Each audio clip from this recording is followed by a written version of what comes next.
sa loob ng 28 days. Matapos ang 4 to 6 weeks, kailangan nang magpa-test for HIV. Ang PEP ay hindi advisable na gamitin ng regular ng mga taong laging exposed sa HIV. Agad na magtungo sa pinakamalapit na healthcare provider para sa iyong kondisyon. Ang paalaalang ito ay hatid sa inyo ng Department of Health at ng Far East Broadcasting Company, Philippines. Since 1948, the good news of Jesus Christ goes out to Filipinos across the islands and around the world. FEBC Philippines, until all have heard. 1116 DXAS, your community radio. Kasama sa araw-araw, kakwentuhan ka agapay, kaibigan ka barangay. Ito ang radyo mo. 1116 DXAS, your community radio. 1116 DXAS, your community radio.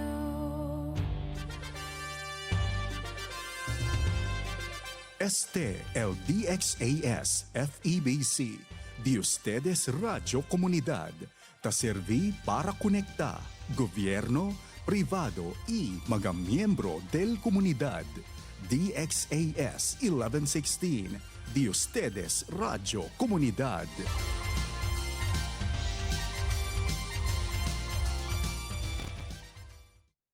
Ang tamang oras, ganap ng 6:00 ng umaga sa buong Pilipinas.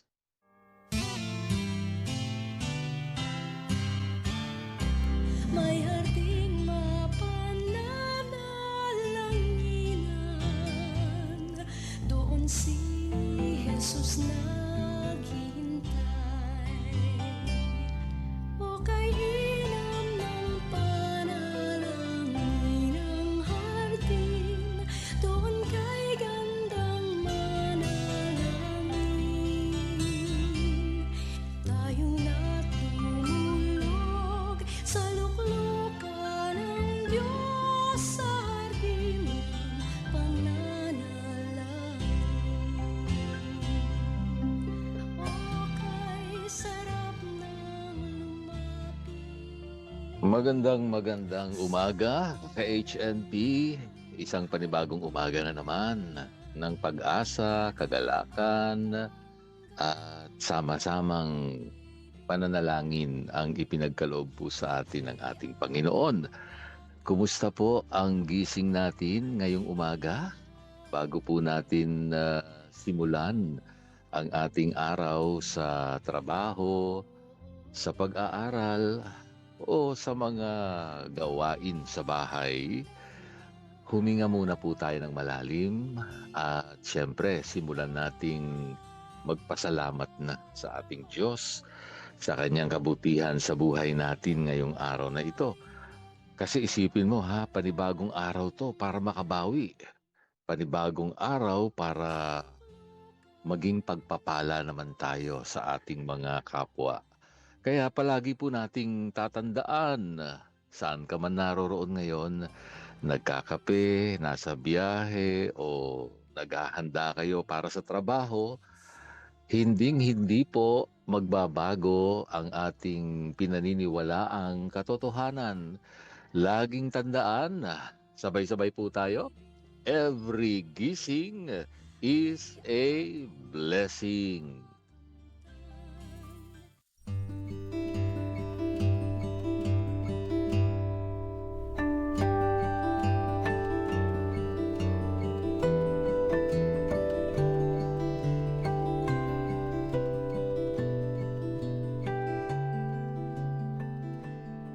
Ngayon ay nasa day 22 na tayo ng ating devotional series at ang ating paksa ngayong umaga ay napakaganda at napakatotoo sa ating araw-araw na buhay.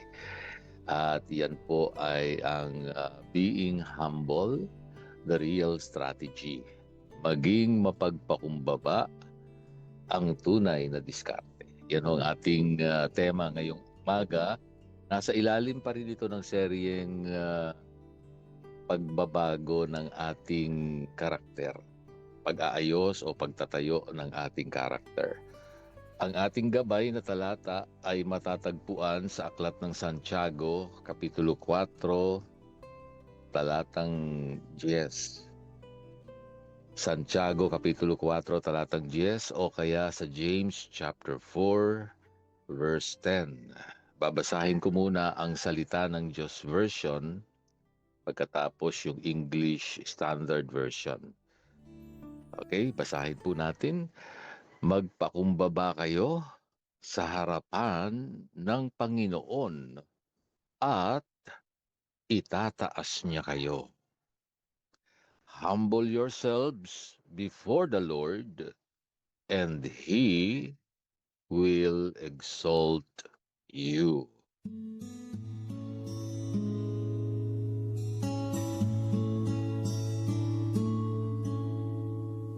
HNP, para mas maunawaan po natin to, tignan natin ang kwento sa likod ng aklat ng Santiago.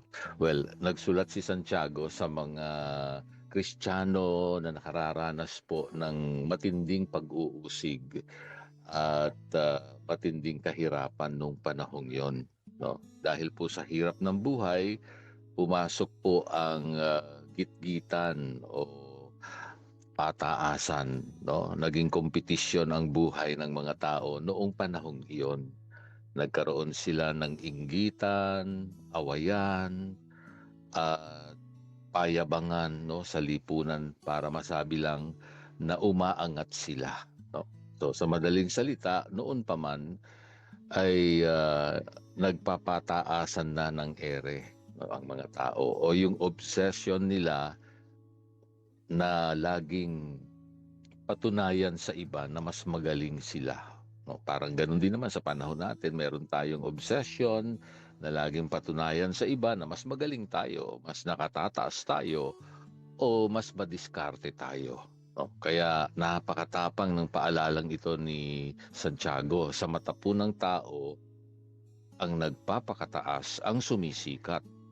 Pero sa kaharian ng Diyos, baligtad ang matematika. Ang totoong itinataas ng Diyos ay ang mga taong marunong magpakumbaba. So yan ay malinaw, no, sa sinasabi ng salita ng Diyos ngayong umaga. Well, sa kultura kasi natin ngayon, lalo na po sa tulong ng social media sa panahon natin, parang kasalanan ang maging mahinhin o tahimik, ano. Gusto natin nakikita ng lahat ang achievements natin, di ba? Gusto natin, pag may umaway sa atin, gusto natin gumanti agad para hindi tayo malamangan. No?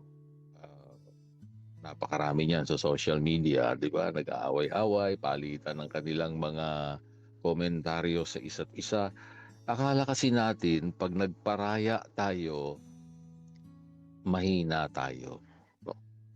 Well, wala namang problema doon sa ipagbigay alam mo yung kung ano yung nangyayari sa buhay mo. Maaaring ito ay gusto mong ipag-pray nila. O yung mga nagiging accomplishments natin, okay lang yan. Basta ang motibo nga ng puso ay hinihiling mo sa iba na ipanalangin, no, yung iyong ginagawa. Pero kailangan din po nating ma-realize sa HNP na ang pagpapakumbaba po ay hindi kahinaan. No? Ito po ang tunay na lakas ng isang anak ng Diyos. Well, ulitin natin yon. Ang pagpapakumbaba ay hindi kahinaan. Ito ang tunay na lakas ng isang anak ng Diyos. Well, pahintulutan niyo po ulit akong magbahagi ng isang kwento. Ano? Meron kasing isang senior engineer na nagngangalang, itago natin siya sa pangalang Mang Roger, no? Kasi alam niya itong kwentong aking babanggitin. Sa kumpanyang pinagtatrabahuan niya, pumasok po ang isang bagong promoted na supervisor. No? Bata pa, medyo may kayabangan at gustong ipakitang mas magaling siya sa lahat. No? Well, isang araw, nagkamali yung bagong supervisor na ito sa isang mahalagang blueprint project. Nung papagalitan na siya ng top management sa meeting, madali sanang ipahiya ni Mang Roger ang batang supervisor para ipakitang mas magaling siya, di ba? Pero hindi yun ang ginawa ni Mang Roger. Sa halip, tahimik niyang inayos ang mali sa blueprint bago pa lumala ang problema. At nung pinuri ng management ang proyekto, hindi inangkin ni Mang Roger ang kredito. Sinabi pa niya sa harap ng lahat, magaling po ang idea ng ating bagong supervisor. Ginabayan ko lang po ng kaunti. Paglabas ng meeting, tinanong ni Mang Roger ang batang supervisor ng mag-isa. Sabi niya, "Iho, okay ka lang? Inayos ko na yung konting mali. Pero magaling ang ginawa mo. Tulungan tayo." Hiyang-hiya yung batang supervisor. Mula noon, nabago ang attitude niya. Nagkaroon siya ng mataas na respeto kay Mang Roger at ginawa niya itong mentor. Paglipas ng ilang taon, nung ma-promote ang batang supervisor bilang VP ng kumpanya, magaling kasi talaga, no? Ang kauna-unahang nirekomenda niyang maging chief consultant, wala pong iba kundi si Mang Roger. No. Nakita niyo po ba yon ka HNP? Hindi kailangang makipaggitan, makipag-unahan o makipagtaasan ng ere ni Mang Roger, di ba? Hindi niya kailangan manapak ng paa o manapak ng iba para umangat lamang siya. No? Ang pagpapakumbaba niya ang nagbukas ng pinto para itaas siya sa tamang panahon. Mahalaga pong aral yon, mga kapatid, mga kaibigan, mga ka-HNP. Ang tanong ay, ano ang ibig sabihin nito sa atin ngayong araw? Ano naman ang kinalaman nito sa buhay natin? Well, ang tunay na diskarte ng buhay ay hindi po ang pakikipag-unahan sa kapwa. Ang tunay na diskarte ay ang pagpapasailalim sa kamay ng Diyos. Mahalaga po na sa bawat araw, tayo'y matutong lumuhod sa harapan ng Panginoon, kilalanin ang Diyos sa kanyang kapangyarihan. Siya ang may kontrol ng lahat ng mga nangyayari sa ating buhay. Hindi natin kailangang laging patunayan, no, ang ating galing sa ibang tao. Ang Diyos ang gagawa nito. Well, ngayong araw na ito, kinakausap kita ka HNP. O wag mo nang isipin muna yung ibang tao na naiisip mo na bagay sa kanya o para sa kanya itong mensaheng ito. Ikaw mismo, number one, pwede mo namang bitawan yung pakiramdam mo na magpabida o yung pangangailangang magpabida. Baka meron tayong ganong damdamin kung minsan gusto nating laging napapansin, hindi mo naman kailangang patunayan sa lahat na ikaw ang laging tama o mas magaling. So una, bitawan mo o bitiwan mo ang pangangailangang magpabida o yung pakiramdam nating laging tama o mas magaling tayo sa iba. Ikalawa, magparaya ka at magpatawad. Kung may nagkasala sa iyo sa trabaho o sa pamilya mo, piliin mong maging mas malaking tao sa pamamagitan ng pagpapakumbaba. Mahalaga po ito sa relasyon. Hindi naman mababawasan, no, ang iyong pagkatao. Kung ikaw ay magpaparaya at magpapatawad, madadagdagan pa nga. No? Kung ang pakiramdam mo napakaliit mo lang, lalaki ka sa paningin nila. Di po ba? So, yun yung ikalawa. Pangatlo, ipagkatiwala mo sa Diyos ang iyong promotion. No? Niisip mo paano ka aangat. Wag mong gamitin ang maling paraan para lang umangat. Kapag ang Diyos ang nagtaas sa iyo, walang sino man ang makakabagsak sa iyo. Tandaan niyo po yan. Ipagkatiwala mo sa Diyos ang iyong promotion o ang iyong kinabukasan, saan ka man naroon, ikaw man ay nagtatrabaho o ikaw ay nagnenegosyo, lahat ng kinabukasan, lahat ng pag-angat nasa kamay ng Diyos. Mahalaga po itong tatlong bagay na to na binanggit ko sa inyo. Number 1, bitiwan mo ang pangangailangan mong magpabida. No? Yun bang parang gusto natin ay mayroon laging patunayan sa kapwa natin. Ano? Pangalawa ay matuto tayong magparaya at magpatawad. At ikatlo, ipagkatiwala mo sa Diyos ang iyong promotion. Sa ganitong paraan ay natututunan natin yung tunay na diskarte sa buhay, yung pagpapasa ilalim sa kamay ng ating Diyos. Tandaan mo, sa mata ng mundo, paangatan. No? Makikita mo ang mga tao sa panahon natin ngayon, gusto laging patunayang sila'y magagaling, sikat, at laging umaangat sa paningin ng kanilang kapwa, no? Sa ating mga kababayan. Pero sa mata ng Diyos, ang nagpapakumbaba, ang tinataas o itinataas. Ulitin ko, tandaan mong mabuti ito ha. Prinsipyo sa buhay ito para lalo tayong pagpalain ng Panginoon. Sa mata ng mundo, paangatan, pataasan. Pero sa mata ng Diyos, ang nagpapakumbaba, ang itinataas. Katunayan, sinasabi ng salitahan ng Panginoon, ibinabagsak ng Diyos ang mga nagmamataas. God resist the proud. Nagiging kalaban ka ng Diyos kapag ikaw ay nagiging mapagmataas o iniaangat mo ang iyong sarili. Alam niyo kung bakit ganun ang Diyos sa mga nagmamataas? Kasi ganun yung katangian ni Satanas. No? At ayaw niyang makita ito sa lahat ng mga taong kanyang nilikha. Nawa ay huwag nating sundan yung yapak ng kaaway. Ano? Yun ang ibig sabihin po nito. Kaya matuto tayong tumingin lagi sa Diyos. Sa Kanya nang gagaling ang lahat. Magpakumbaba po tayo. Ano man ang sitwasyon natin ngayon sa buhay.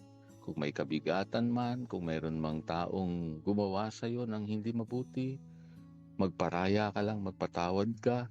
Kung sa tingin mo ang ginagawa mo ngayon, trabaho mo, hindi napapansin ng management o kaya yung negosyo mo parang nahihirapang umabante sa panahon ito, ipagkatiwala mo yan sa Diyos.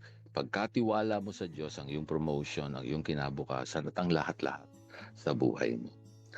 Ako po muli ang inyong hardinero, Pastor Eman Aquino na nagpapaalala dito sa Hardin ng Panalangin. Ang bawat luhang itinatanim ay aanihin bilang kagalakan.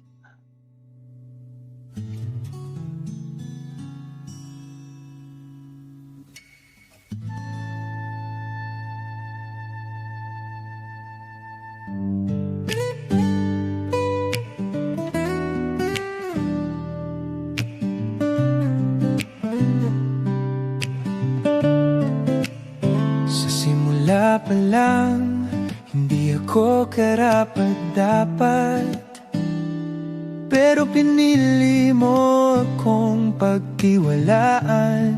O Diyos, sa mga gawain mo ako'y ginamit.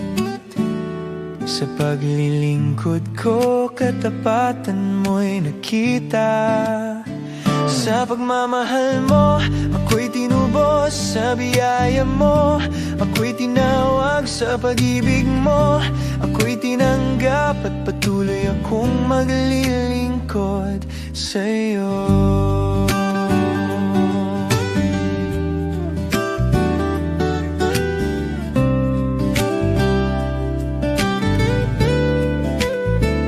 Pinagkatiwalaan mo, O Diyos, sa kabila ng aking mga kahinaan, ginamit mo ako upang magpatotoo ng iyong kapangyarihan at biyaya. Sa hirap at ginhawa, ikaw ang sandigan sa mga pagsubok. Ikaw ang lakas sa mga laban. Ikaw ang tagumpay sa mga pangarap. Ikaw ang gabay. Ikaw ang aking Panginoon. Kahit saan ako ay iyong dalhin, ikaw lang ang susundin hanggang sa huli.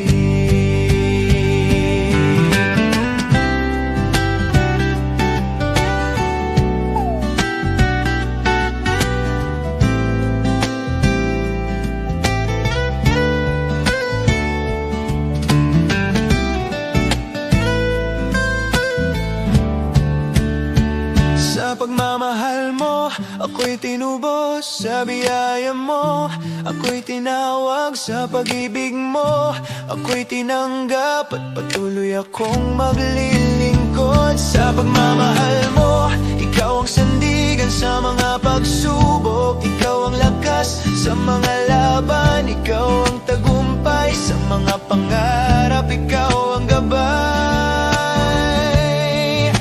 Ikaw ang simula ngayon at wakas ng buhay ko. Ikaw at ikaw lang, O Diyos, ako ay sa'yo.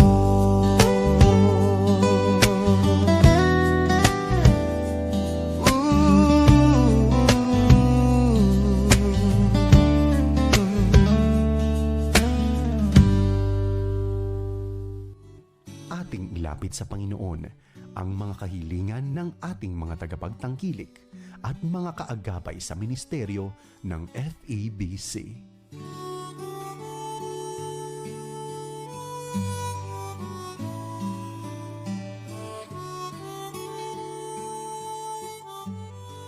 Sama-sama po tayong manalangin. Mapagpalang Ama na nasa langit, maraming salamat sa paalala mo ngayong umaga. Patawarin mo po kami sa mga pagkakataong naghari ang aming pride o yung kagustuhan naming magpakataas sa mata ng ibang tao.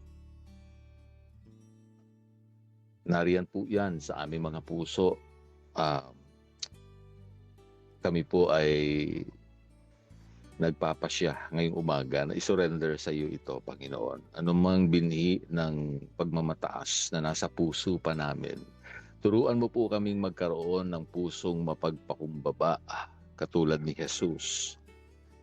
Ipinagkakatiwala po namin sa iyo ang aming buhay, ang aming trabaho, at ang aming pamilya. Sa lahat ng aming mga ka-HNP ngayon, naka-tune in sa radyo at maging sa live stream namin, Lord, hawak mo lahat sa buhay po namin. Itinataas po namin sa iyo ang bawat isa sa pangalan ni Jesus. Nawa po ay makita namin na kayo ang nagtataas sa amin. At dalangin ko po yan sa lahat sa iyong tamang panahon ay maranasan namin ang pagpapala mong ito. At sa oras na ito, Lord, itinataas din namin sa iyo ang aming buong FEBC family, ang aming mga loyal or faithful broadcast partners, yung aming mga donors, at mga ka-HNP na patuloy na nagbe-bless sa amin sa pamamagitan ng kanilang panalangin, at kasama dyan ay suportang pinansyal. Sila po ang dahilan kung bakit patuloy na umaabot ang salita mo sa bawat tahanan.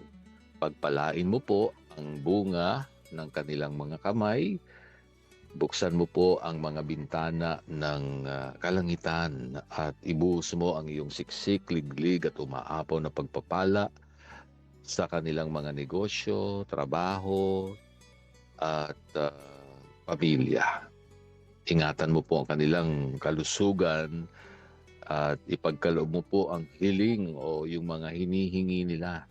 Sa kanilang mga puso ay nakikita mo, Panginoon, na aayon sa iyong kalooban. Pagpalain mo ang Albrecht family, Sister Evelyn. Salamat, Lord, sa buhay ng pamilyang ito. Kay Clint, pagpalain mo sila sa kanilang kabuhayan, sa kanilang pamilya. Maranasan po nila ang biyaya mo, Panginoon. Kasama po ang iba pa naming mga partners na ibinigay mo sa amin, mga financial partners namin dito sa Zamboanga. Kami nagpapasalamat sa bawat isa, O Diyos, sa iyong mga gawain, sa iba't ibang mga iglesia. Pinapanalangin po namin ang aming FEBC Sunday. Lord, patuloy mo kaming samahan. Ingatan mo kami at dalangin ko maranasan ng bawat isa ang biyaya mong nag-uumapaw. Salamat po sa buhay ni Ate Feli, Espiritu, kasama si Kuya Boy. Tinataas ko si Mark sa kanyang biyahe, pabalik ng trabaho. Pag-iingat niyo po ay kanyang maranasan. At kasama na rin sa umagang ito, itinataas ko si Pastora Cristina, kagalingan sa kanyang kondisyong pisikal. Sa pangalan ni Jesus, hipuin niyo po siya. Ganon din po ang Saldea family, si Tita Lydia, si Blessy, Kuya Dan, si Mamang Ding. Dalangin po namin, Panginoon, ang kagalingan kay Mamang Ding sa kanyang heart problem. Sa ngalan ni Jesus, kay Nana Doyet, Mamang Zosimo, Nana Cristina, Nana Luisa, at kasama ang magpipinsan yung kanilang mga pamilya. Nilalapit po namin sa inyo ngayong umaga sa pangalan ni Jesus. Ganoon din po, kasama dito sa aking panalangin ay ang De La Cruz family, si Ate Gloria, ang Lim family, Lord. Kasama ang kanyang buong family, si Gilbert, Gail, Gladys, Gary. Pagpalain niyo kanilang mga pamilya, kanilang mga buhay at kabuhayan, kanilang mga trabaho sa pangalan ni Jesus. Ingatan mo si Ate Gloria, Lord, sa araw-araw at si Grace sa pag-aalaga niya, Panginoon, ang lakas na nanggagaling sa iyo ay kanyang maranasan. Salamat din po sa patuloy na pag-aalaga mo kay Kuya Ador sa kanyang kalagayan. Panginoon, dalangin namin ng mabilis na kagalingan at maging kay Joseph sa Ramos family. Lord, maraming salamat sa kanilang buhay at sa iba pang mga kaibigan namin na ngayong umaga ay lumalapit sa iyo, nagpapakumbaba sa bawat isang pamilya na nire-represent po nila. Pagpalain niyo po sila sa araw na ito.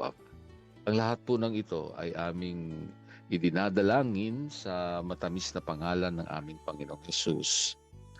Amen.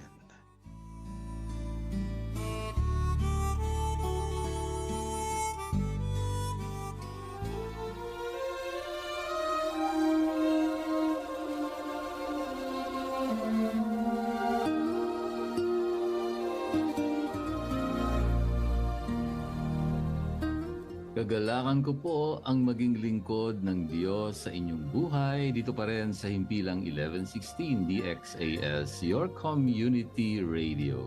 Isa lamang po kami sa mga himpilan ng FEBC Philippines, kasapi ng kapisanan ng mga broadcaster ng Pilipinas. Kung nangangailangan po kayo ng panalangin at pagbisita sa inyong bahay, maaari nyo pong ipadala ang inyong mensahe sa mobile number 0917-125-8201. Hanggang sa susunod pong muli sa parehong oras at himpilan pa rin, maraming salamat sa inyong pakikinig at maraming salamat kay Rolando Alfonso at Romel Paulino na umaalalay sa atin sa bawat umaga. Ako po ang inyong hardinero, Pastor Eman Aquino. Paalala po muli, sa lahat ng ating ginagawa, luwalhatiin natin ang Diyos.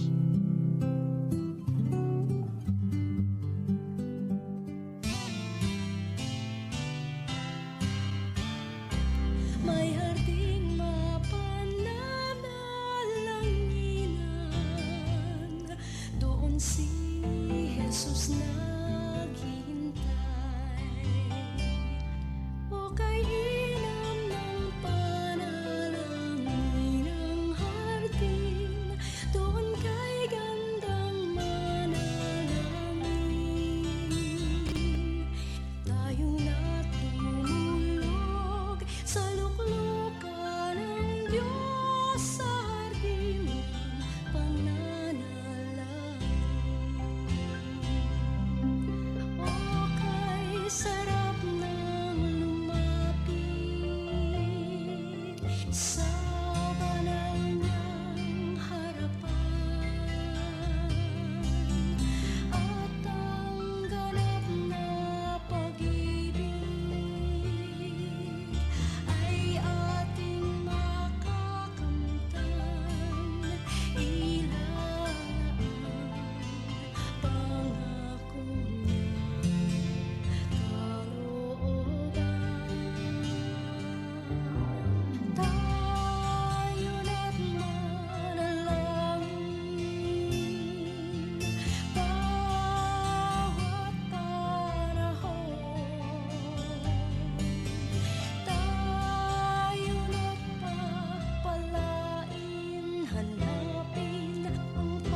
This is your Community Radio, 1116 DXAS, communicating Christ in our world.